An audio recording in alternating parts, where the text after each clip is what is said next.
ప్రార్థనా శక్తి తైలాభిషేక ఆరాధన ప్రతి నెల 2వ గురువారం. సమయం ఉదయం 10 గంటల నుండి. స్థలం సుబ్బలక్ష్మి కళ్యాణ మండపం, railway new colony, Sri Kanya theatre, Visakhapatnam. ప్రార్థనా శక్తి తైలాభిషేక ఆరాధన ప్రతి నెల 2వ శుక్రవారం. సమయం ఉదయం 10 గంటల నుండి. స్థలం కాపు కళ్యాణ మండపం, NFCL రోడ్, RTO ఆఫీస్ పక్కన, RR నగర్, కాకినాడ. ప్రార్థనా శక్తి తైలాభిషేక ఆరాధన ప్రతి నెల 2వ శనివారం. సమయం ఉదయం 10 గంటల నుండి. స్థలం కూరగాయల మార్కెట్ ఎదురుగా, government degree college road, Ravulapalem. Yesayya నామమున మీకు వందనాలు తెలియపరుస్తూ ఉన్నాను. ఈ దినం కొరకు దేవుడు సిద్ధపరిచిన వాగ్దానాన్ని మనం స్వాధీనపరచుకుందాం. పరిశుద్ధ గ్రంథంలో నుండి సమూయేలు మొదటి గ్రంథము 2వ అధ్యాయము 9వ వచనం ద్వారా దేవుడు మీ కుటుంబాన్ని దర్శిస్తూ ఉన్నారు. సమూయేలు మొదటి గ్రంథం, 1 Samuel chapter 2 verse 9. తన భక్తుల పాదములు తొట్రెళ్లకుండా ఆయన వారిని కాపాడును. తన భక్తుల పాదములు తొట్రెళ్లకుండా ఆయన వారిని కాపాడును. నువ్వు ఆయన నమ్ముకున్నావు కదా, నీ పాదము తొట్రెళ్లకుండా కాపాడుతాడు. అంటే నువ్వు నడిచే నడక, నువ్వు తీసుకునే నిర్ణయాల్లో ముందుకెళ్తున్నాను, నేను పడిపోతానా, జారిపోతానా, ఇందులో ఇరుక్కుపోతానేమో, లేకపోతే మేము ఏమైపోతామో, ఈ ఆలోచన చేసుకుని వెళ్తే మాకు ఏదైనా కష్టం వస్తే ఎలాగా, మమ్మల్ని ఎవరు మళ్ళీ పైకి లేవనెత్తుతారు, వెళ్ళాలా వద్దా ఏంటి అని ఎన్నో రకాల సందిగ్ధంలో ఉండిపోయి మనసు చెదిరిపోయి అనేక రకాలుగా ఆలోచిస్తున్నావు కదా. దేవుడు ఈరోజు నీతో మాట్లాడుతున్నాడు. ఉన్నతమైన గొప్ప మాట ఏంటంటే, ఆయన ఈ దినము నీకు ఇస్తున్న వాగ్దానము, నీ పాదము తొట్టెళ్లకుండా ఆయన నిన్ను కాపాడుతాడు. ఎక్కడ పడిపోవు, ఎక్కడ ఇరుక్కుపోరు మీ కుటుంబం కానీ నీ కుటుంబ సభ్యులు. అంటే ఏ విషయంలో ఎక్కడ మాట్లాడుతున్నా, నువ్వు ఎలా మాట్లాడుతున్నా దేవుడు నిన్ను కాపాడుకుంటూ వస్తూ ఉన్నాడు. దేవుడు నీ పాదమును తొట్టెళ్లకుండా నిన్ను కాపాడుతాడు. ప్రయాణాల్లో నిన్ను కాపాడుతాడు. ఎక్కడికి వెళ్ళినా నీ పాదము కూలిపోకుండా, తూలిపోకుండా, నీవెక్కడ కూడా ఏ యొక్క అంధకారంలో పడిపోకుండా, పడిపోయే ప్రతి సమయము తన దూతల్ని నీ దగ్గర ఉంచి నిన్ను కాపాడుకుంటూ ఉన్నాడు. ఈరోజు ప్రత్యేకమైన వాగ్దానం ఏంటంటే, నీవు ఏ విషయంలో ఇరుక్కుపోవు, ఏ విషయంలో కూడా దిగజారిపోవు, అన్ని విషయాల్లో ఆత్మ నీకు తోడుండి నిన్ను లేవనెత్తి నిన్ను నడిపిస్తాడు. ఆత్మ నీకు తోడైండును గాక. God bless you. వాక్య భాగంలోకి వెళ్దాం. పరిశుద్ధ గ్రంథముల నుండి పరమగీతము 3వ అధ్యాయము. పరిశుద్ధాత్ముడు ఈ నెలలో ప్రత్యేకమైన వర్తమానంతో మనల్ని నడిపిస్తూ ఉన్నాడు. పరమగీతము 6వ వచనం 7వ వచనం అందరూ చదవాలని కోరుకుతా ఉన్నాను. ధూమస్తంభముల వలె, ధూమస్తంభముల వలె అరణ్య మార్గముగా వచ్చు ఇది ఏమి? గోపరసముతోను సాంబ్రాణితోను వర్తకులము వివిధమైన సుగంధ చూర్ణములతోను పరిమళించుచు వచ్చు ఇది ఏమి? ఇదిగో సొలొమోను పల్లకి వచ్చుచున్నది. 60 మంది శూరులు దానికి పరివారము, వారు ఇశ్రాయేలీయులలో పరాక్రమశాలులు, వారందరూ ఖడ్గదారులు, యుద్ధ వీరులు. ఆమేన్. ఈరోజు వర్తమానం ఏంటంటే పల్లకి. ఏ పల్లకి? నోట్ చేసుకోండి. అరణ్యము నుండి వస్తున్న సొలొమోను పల్లకి. ఆమేన్. ఎక్కడి నుంచి వస్తుంది ఇది? పరమగీతం 3వ అధ్యాయం 6వ వచనంలో ఈ మాట షూలమిత్ చెప్తుంది. ధూమస్తంభముల వలె. ఎలా వస్తుందంటే మార్గమే చాలా డిఫరెంట్గా ఉంది. ఇది ధూమస్తంభముల వలె అరణ్య మార్గముగా వచ్చు ఇది ఏమి? ఏమి ఏమి ఏమి? పైగా అది గోపురసముతోను సాంబ్రాణితోను వర్తకులము వివిధమైన సుగంధ చూర్ణములతోనూ పరిమళించుచు వచ్చు ఇది ఏమి? ఇదిగో సొలొమోను పల్లకి వచ్చుచున్నది. ఆమేన్. ఇక్కడ పెళ్ళికని అమ్మాయి, ఒక అమ్మాయి ఉంది ఈ పరమగీతంలో. ఆ అమ్మాయి పేరు షూలమితి. ఏం పేరు? షూలమితి. ఈ అమ్మాయి కొంచెం అంత అందంగా లేదు పాపం. వాళ్ళ బ్రదర్స్ చాలా పెళ్లి సంబంధాలు చూశారు, సంబంధాలు ఎక్కలేదు. ఇప్పుడు అందరు పెళ్లి కొడుకులకి మంచిగా తెల్లగా ఉంటేనే చేసుకుంటున్నారు, లేకపోతే నచ్చలేదు అంటున్నారు కదా. అప్పుడు కూడా షూలామితి ఎవరికి నచ్చలేదు. కానీ షూలామితి చాలా పెద్ద ఆశతో ఉండేది. వీరందరూ నన్ను ద్వేషిస్తున్నారు అంటే నాకు దేవుడు ఒక ఉన్నతమైనటువంటి మహారాజుని నాకు అనుగ్రహించుచున్నాడనే ఒక నిరీక్షణతో షూలామితి ఉండేది. షూలామితి ఎప్పుడు కూడా నాకు రాజు వస్తాడు, రాజు నన్ను చేసుకుంటాడని ఆశతో ఉండేది. వాళ్ళ అన్నలు అనుకున్నారు, పెద్ద ఫ్యామిలీ షూలామితి ఫ్యామిలీ, ఈ పెళ్లి సంబంధాలు రావట్లేదు, పెళ్లి సంబంధాలు వచ్చినా నచ్చట్లేదు ఎవరికి ఈ అమ్మాయి, మనం పెళ్లి చేయలేకపోతున్నాం, అలాగని ఇంట్లో ఎన్నాలని పెట్టుకుంటామని చెప్పి రాజుగారి తోట ద్రాక్ష తోటకి కావలి కత్తిగా పెట్టారు ఈ అమ్మాయిని. ద్రాక్ష తోటలోకి ఎవరు రాకుండా చూసుకునేలాగా జాబ్ పెట్టారు. ఆ ద్రాక్ష తోటకి కావలికెత్తిగా ఉన్న షూలామితి ఆ ద్రాక్ష తోట దగ్గర తోట చుట్టూ తిరుగుతూ పాటలు పాడుతూ ఉండేది. నా రాజు వస్తాడు, నన్ను చేసుకుంటాడు, నా రాజు నన్ను తీసుకెళ్తాడు, నేను రాజకోటలో అడుగు పెడతాననే విశ్వాసముతో మాట్లాడుతూ ఉండేది, పాటలు పాడుతూ ఉండేది. చివరికి ఒక రోజు ఒక ఎగ్జిబిషన్ జరిగితే ఆ ఎగ్జిబిషన్లో కూడా ఈ యొక్క షూలామితి పెద్ద పెద్ద మాటలు మాట్లాడుతూ ఉంది. పరిస్థితులు ఎలా ఉంటాయంటే మాట్లాడేవాడు తగిన అర్హత కలిగి మాట్లాడితే ఆ మాటలు నమ్మబుద్ధి అవుతుంది, వినబుద్ధి అవుతుంది. మాట్లాడే మాటకిని ఉన్న స్థితికి సంబంధం లేనప్పుడు ప్రజలకి ఎర్రివారుగా కనబడతాం, ప్రజలకి నెత్తివారుగా కనబడతాం. మన పరిస్థితి ఎలా ఉంటుందంటే నేను ఇలా చేస్తాను అలా చేస్తానంటే నువ్వెంత, నీ బ్రతుకెంత, నీ జీవితం ఎంత. మాటలు మాత్రం కోటలు దాటుతున్నాయి అంటారు. ఈ షూలామితిని అందరూ అలాగంటున్నారు. 5వ వచనంలో చూడండి, ఆమెను ఇష్టం వచ్చినట్టు మాట్లాడితే యెరూషలేము కుమార్తెలారా, ఆ షూలామితి అంటుంది, యెరూషలేము కుమార్తెలారా, పొలములోని ఇర్రలను బట్టి లేళ్లను బట్టి మీ చేత ప్రమాణము చేయించుకొని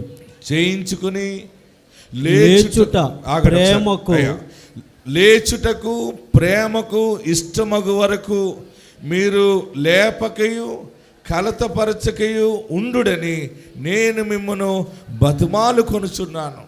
మీరు నాకు ఒక మాట ఇవ్వండి, నా మనసుని కలవర పెట్టకండి. నీకు ఇలా జరగదు, నీకు అలా జరగదని అనొద్దు. నేను ఒక మాట చెప్తున్నాను, గుర్తుపెట్టుకోండి అని చెప్పి ఆ సర్వ సమాజంలో ఆ యెరూషలేము కుమార్తెలందరికీ చెప్తుంది, ధూమ స్తంభముల వలె. ఆమేన్. ఏమంటుందండి 6వ వచనంలో, ధూమ స్తంభముల వలె అరణ్య మార్గంలో జుస్సుమని వచ్చేస్తుంది. నా విజయం వచ్చేస్తుంది, నా ఆశీర్వాదం వచ్చేస్తుంది. అది ఎలాగొస్తుందంటే గోపురసముతోను సాంబ్రాణితోను వర్తకులము వివిధమైన సుగంధ చూర్ణములతోను పరిమళించుచు ఇది ఏమి, ఇదిగో సొలొమోను పల్లకి వచ్చుచున్నది. అందరు గట్టిగా చప్పటి ప్రభుని స్తుతించు. సొలొమోను పల్లకి. ఎక్కడైనా పల్లకి ఎంతమందికి తెలుసు? మీ చేతులు పైకెత్తండి. పల్లకి తెలుసా? చూసారా? ఇంతకుముందు పెళ్లిలో పల్లకి వాడేవారు, ఇప్పుడు ఎవరు వాడట్లేదు, ఇప్పుడు మోసేవాళ్ళే లేరు ఎవడు. ఈ షూలామితి చెప్తా ఉన్నది అరణ్యము నుండి వస్తుంది ఈ పల్లకి. ఆమేన్, హల్లెలూయా. గట్టిగా హల్లెలూయా చెప్పండి. ఈ పల్లకి వచ్చేదే ప్రారంభము, పైగా ధూమ స్తంభములతోను. ఆమేన్. దూసుకుని వచ్చేస్తుంది. అరణ్య మార్గమున వచ్చుచున్నటువంటి పల్లకి ఈరోజు నీ ఆశీర్వాదం. ఆమేన్. నీ ఆశీర్వాదం ఏంటంటే అరణ్యముగా అయిపోయింది నీ ఆ బ్రతుకు. అరణ్యం అంటే ఆవేదన, కష్టము, దుఃఖము, ఆకలి బాధ, నిరుద్యోగ సమస్య, అవమానము, కుటుంబము కూలిపోయిన బాధ, భర్తను కోల్పోయిన బాధ, పిల్లలను కోల్పోయిన బాధ, మోసపోయాను నేననే బాధ, అనేక రకాలుగా పిల్లలు లేని బాధ, రకరకాలుగా ఏ అవమానముతో కుమిలిపోతున్నావో, ఏ అవమానముతో అందరూ నిన్ను బల్లుముతో పొడుస్తున్నారో, నీ అరణ్య రోదనను దేవుడు ఉల్లాసముగా మార్చుచున్నాడు. నమ్మిన వారందరూ గట్టిగా చప్పటి ప్రభుని స్తుతించాడు. అరణ్యము నుండి పల్లకి, ఆమేన్. ఎంత దరిద్రం ఎత్తిపోయామో ఆ దరిద్రములో నుండి ఆశీర్వాదకరమైన పల్లకి జీవితము దేవుడు నీకు అనుగ్రహించుచున్నాడు. నమ్మిన వారందరూ చేతులు పైకెత్తి కేకలు వేసి ప్రభుని స్తుతించండి. యేసులో గొప్ప పల్లకి, యేసులో పల్లకి, యేసులో ఆనందము, యేసులో రక్షణ. ఆమేన్. ఈ నెల గుర్తుపెట్టుకోండి, మీ బ్రతుకులో పల్లకి జీవితము ప్రారంభమవుతుంది. ఒక వాగ్దానం ద్వారా పుట్టిన సేవకుడిగా నా నుండి దీవెన దేవుడు ప్రకటిస్తున్నాడు. పరలోకం నుండి ఒక మాట నీ జీవితంలోకి వస్తుందన్నది ఏంటంటే, నీ పల్లకి అరణ్యము నుండి స్టార్ట్ అవుతుంది. ఆ అరణ్య రోదన ఉల్లాసముగా మారిపోయేనే. ఆ అరణ్య రోదన, అరణ్య రోదన. ఏంటి కష్టాలు? చచ్చిపోతేనేమో, ఎటన్నా పారిపోదామా? ఎంత ఇంకెక్కడికి వెళ్ళినా గుళ్ళు తిరిగాను, గోపురాలు తిరిగాను, అందరిని అడిగి అన్యాయముగా బలైపోయిన ఏడుస్తున్నావు కదా. నీ అరణ్య జీవితము ఉల్లాసముగా మార్చేవాడు సిలువ వేయబడిన నజరేయుడైన యేసు, సమాధి నుండి తిరిగి లేచిన పునరుద్ధానుడైన యేసు ఈరోజు ఉల్లాస జీవితము నీకు అనుగ్రహించుచున్నాడు. నమ్మితే మీరు కేకలు వేయండి, హల్లెలూయా చెప్పండి, ఈల వేయండి, ప్రభుని స్తుతించండి. కేకలు వేయగా ప్రతి ఎరుకో గోడ కూలిపోతుంది. ఆమేన్. యేసయ్య నామం ఎలాగుంటుందంటే రివర్స్లో ఉంటుంది అంతనే. ఆమేన్. ఎలా ఉంటుంది? రివర్స్లో ఉంటుంది. బాధపడకండి, నేనున్నాను మీకోసం. ప్రార్థన చేయటానికి ఉన్నాను, దీవించడానికి యేసయ్య రెడీగా ఉన్నాడు. ఇంకా ఇంతవరకు పల్లకి మోసేవేమో కానీ పల్లకీలో కూర్చోవటం నేర్చుకో. ఇక్కడి నుంచి పల్లకి ఎక్కక ముందే పల్లకీలో ఎలా కూర్చోవాలో నేర్చుకోవాలి. పల్లకీలో మోయటానికి అక్కడ షోలామిత అంటుంది, యెరూషలేము కుమార్తెలకు ఏం చెప్తుందంటే, ఆ పల్లకి మోసేవాళ్ళు ఎంతమందో తెలుసా? చదవండి 7వ వచనం. ఇదిగో సొలొమోను పల్లకి వచ్చుచున్నది. ఇదిగో సొలొమోను పల్లకి వచ్చుచున్నది. 60 మంది శూరులు.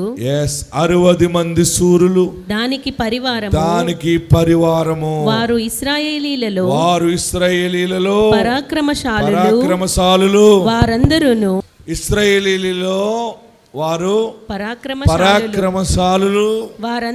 వారందరూ ఖడ్గదారులు, యుద్ధ వీరులు. ఆమేన్. నిరీక్షణతోనే మాట్లాడుతూ ఉంది ఈ యొక్క షూలమితి. యెరూషలేము కుమార్తెల అమ్మ ఎంత గర్వం అంటే వాళ్ళకి ఈ రోజుకి గర్వం ఉంటుంది. నేను ఇజ్రాయేల్ వెళ్ళినప్పుడు చూశాను, వారు ఎవరితో కూడా మాట్లాడరు, చాలా అందంగా ఉంటారు, చాలా అందంగా ఉంటారు. అందం ఎంత ఉందో గర్వం అంత ఉంటుంది వాళ్ళకి. అందుకే దేవుడు ఒక్కొక్క వాయింపు వాయించుతూ ఉన్నాడు వాళ్ళని. హల్లెలూయా, హల్లెలూయా. వారు ఈ యొక్క షూలమితిని ఇష్టం వచ్చినట్టు మాట్లాడితే, షూలమితి అంటుంది, ఓ యెరూషలేము కుమార్తెలారా, నా అరణ్య బ్రతుకులో ధూమ స్తంభముల మీదుగా వచ్చేస్తుంది. ఒక అరణ్యము నుండి పల్లకి వస్తుంది. ఆ పల్లకి ఎవరిదంటే నన్ను చేసుకోబోయే నా మహారాజు పల్లకి అది. ఆమేన్. నా పెండ్లి కుమారుడు పల్లకి అది. పల్లకి దేనికి సూచన చెప్పండి? పల్లకి దేనికి? శుభం. గట్టిగా చెప్పాలి. పెళ్ళికి వాడతారు పల్లకి. దేనికి వాడతారు అంటే నీ ఇంట్లో శుభకార్యం జరగబోతుంది. నేను కట్నం ఎలాగిచ్చుకోవాలి, నాకు ఇల్లు సరిలేదు, నా బిడ్డకి సరైన అందం లేదు, జ్ఞానం లేదు, నా బిడ్డని ఎవరు పెళ్లి చేసుకుంటారు, ఎలాంటి వాడు వస్తాడో, మీకు మంచి అల్లుళ్ళు దేవుడు సిద్ధము చేశాడు. మీరు తొందరలో 2-3 నెలల్లో శుభలేఖ ప్రింట్ చేసి మొదటి శుభలేఖ ఇక్కడ పట్టుకుని వస్తున్నారు. మీరు ఆమెనని 7 మార్లు చెప్పండి, మీ ఇంట్లో శుభకార్యం జరుగుతుంది. మీరు పెళ్లి పనులు ప్రారంభం కాబోతూ ఉన్నాయి. శుభం శుభం శుభం. ఆమెన్. పల్లకి మొట్టమొదటిగా శుభానికి సూచన. హల్లెలూయా. అరణ్యము నుండి వచ్చేస్తుంది పల్లకి.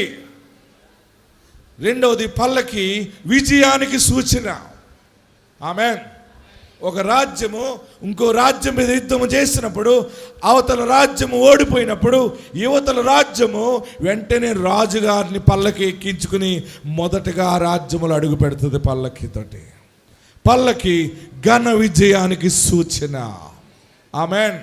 ఎక్కడ ఓడిపోయేవో, ఎక్కడ కుటుంబంలో జీవితంలో నేను ఓటమి పాలైపోయాను, నేను సక్సెస్ కాలేదు, నేను జీవితంలో అన్ని విధాలుగా తలదించుకున్నాను, అయిపోయింది నా చరిత్ర అనుకుంటున్నావు కదా, దేవుడు పల్లకి ఘన విజయాన్ని నీకు అనుగ్రహించుచున్నాడు.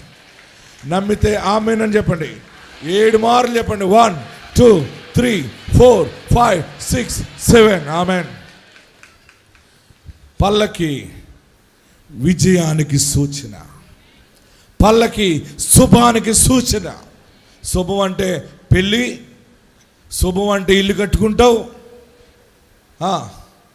శుభం అంటే ఏదైనా మీకు ఫ్రీగా వచ్చిందనే మాట మీ చెవిని పడితే చాలు, రాకముందే వచ్చేస్తుంది. నీకు శుభం కలుగును గాక చెప్పండి.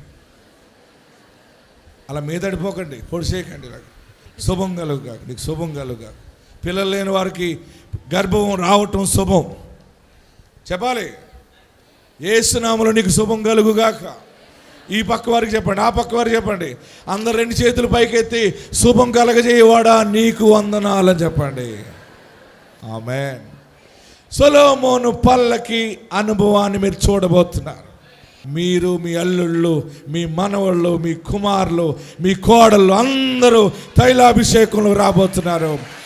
కేకలు వేయండి, ఏలు వేయండి, ప్రభుని స్తుతించండి.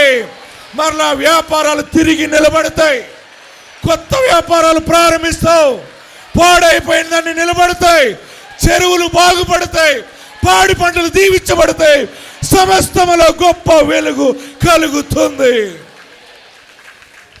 అరణ్యము నుండి పల్లకి ప్రారంభం. ఏడుస్తున్నావు కదా, పల్లకి అనగా శుభం. గర్భం ధరించడం శుభం, ఇల్లు కట్టడం శుభం, పొలం కొంటావు శుభం, స్థలం కొంటావు చెప్పండి శుభం, శుభం అని చెప్పండి. అన్ని దేవుడు మీకు ఇస్తున్నాడు. నీవు కుడి వైపుకి వ్యాప్తి చెందుతావు, ఎడమ వైపుకి వ్యాప్తి చెందుతావు, బంధువులకు మిత్రులకు ఏలికగా ఉంటావు.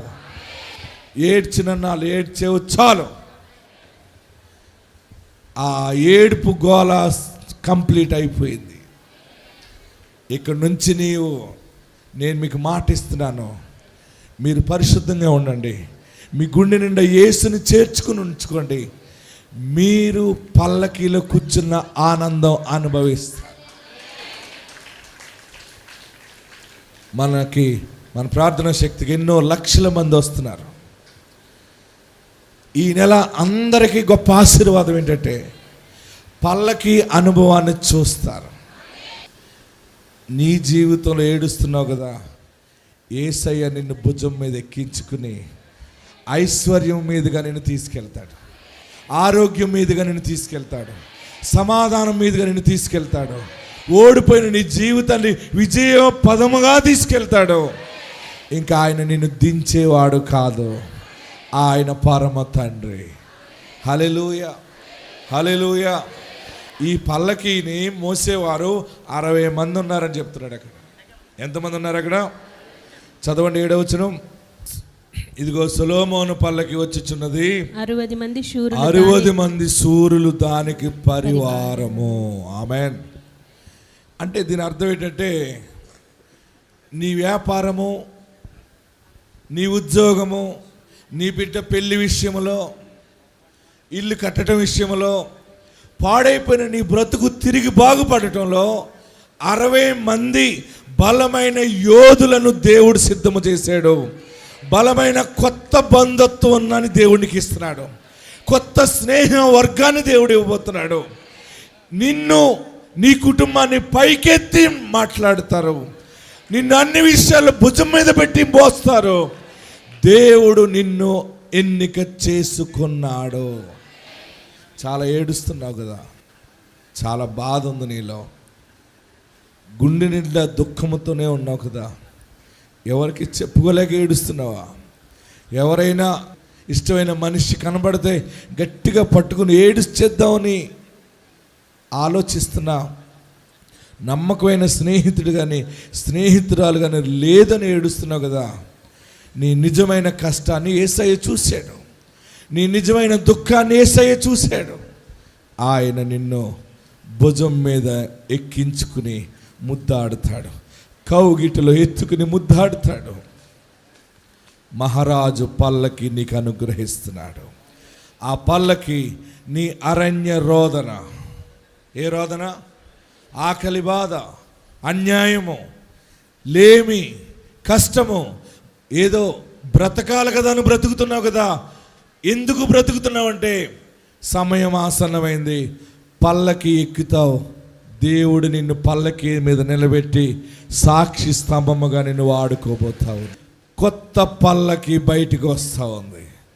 ఏ అడవిలో ఏడుస్తున్నావో, ఏ ఎడారులలో కుమిలిపోతున్నావో, ఏ 4 గోడల మధ్య నలిగిపోతున్నావో, సంపూర్ణ డెలివరెన్సీ దేవుడికి ఇస్తూ ఉన్నాడు. సంపూర్ణ విడుదల దేవుడికి ఇస్తూ ఉన్నాడు. ఇక మానసిక క్షోభతో నువ్వు ఉండవు. నమ్ముతావేమో దేవుని మహిమను చూస్తావు. హల్లెలూయా, హల్లెలూయా.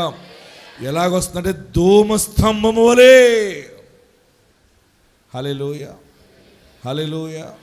గట్టిగా హల్లెలూయా చెప్పలే, ఇంకా గట్టిగా హల్లెలూయా చెప్పలే.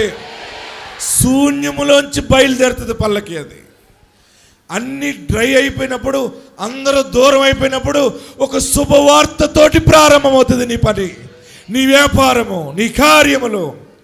ఈ ప్రార్థనా శక్తి, ఈ యొక్క వాగ్దాన పరిచర్య నుండి దేవుడు నీకు ఇస్తున్న మాట, నీ అరణ్య బ్రతుకులో పల్లకి ధూమ స్తంభముల మీదుగా వచ్చేస్తా ఉంది. హల్లెలూయా. మీరు మాట్లాడండి. ఎవరైనా మీ పిల్ల ఎలా చేస్తారంటే మీరు చెప్పండి, ఈ నెల ఇప్పుడు ఇంటికి వెళ్ళండి, మీరు మాట్లాడండి, అరణ్య పల్లకి దేవుడు నాకు అనుగ్రహిస్తూ ఉన్నాడు. ఆమేన్. హల్లెలూయా, హల్లెలూయా. గట్టిగా హల్లెలూయా చెప్పండి.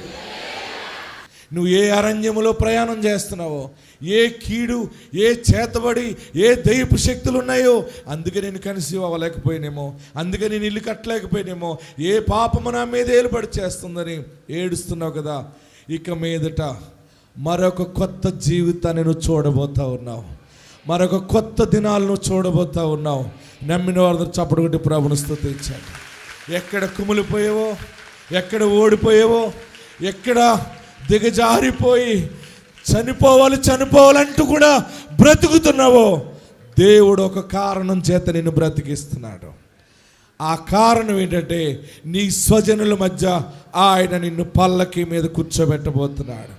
నీ పల్లకి మోసేవారు 60 మంది శూరులు, ఖడ్గదారులు, యుద్ధ వీరులు, బలమైన స్నేహితులు, బలమైన బంధువర్గము దేవుడు మీకు అనుగ్రహించుచున్నాడు. హల్లెలూయా, హల్లెలూయా.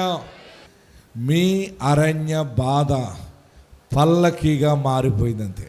7 మార్లు ఆమేనని చెప్పండి. నన్నెవరు పల్లకీలోకి తీసుకెళ్తారు? నాకెవరున్నారు? నేనంటేనే చుట్టూ పడి చేస్తున్నారు అందరూని. నన్ను అందరూ శపిస్తున్నారు, నాకు పడి ఏడుస్తున్నారు అనుకుంటున్నావు కదా. వారు కాదు, వారి మధ్య 60 మంది శూరులను దేవుడు నీకు ఇస్తున్నాడు. కష్టంలోనే, బాధలోనే బలమైన జన సమూహాన్ని దేవుడు నీకు ఇస్తున్నాడు. అరణ్య పల్లకి ప్రారంభమైందంతే. అందరూ లేచి నిలబడండి. ఒకసారి అందరూ లేచి నిలబడండి. ఎక్కడున్నవారు అక్కడే పల్లకిని స్వతంత్రించుకుందాం.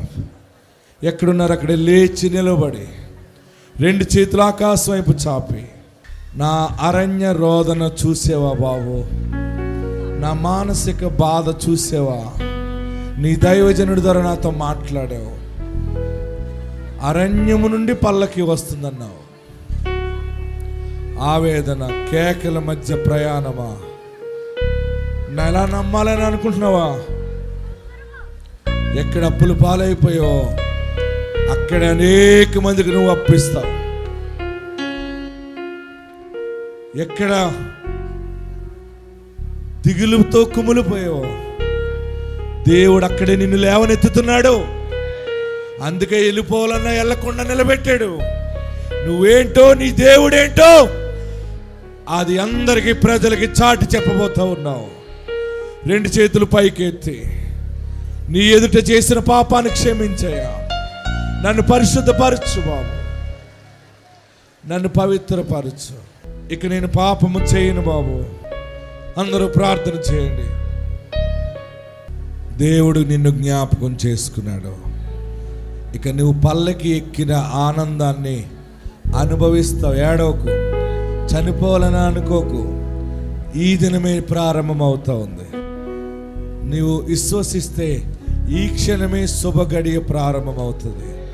నువ్వు నమ్మగలిగితే వెంటనే ఆశీర్వాదాన్ని స్వతంత్రించుకుంటావు. యేసుని రక్షకునిగా చేర్చుకో. యేసయ్యకి చోటియ్యి. ఎండిపోయిన నీ జీవితం మరలా చిగురించబడుతుంది. యేసయ్యా నా చేయి పట్టుకోవనే ఎక్కడున్నావు అక్కడ ప్రార్థన చేయి. కొత్త పల్లకి, కొత్త పల్లకి, కొత్త జీవితాన్ని చూస్తావు. దేవుడు జ్ఞాపకం చేసుకుంటాడు.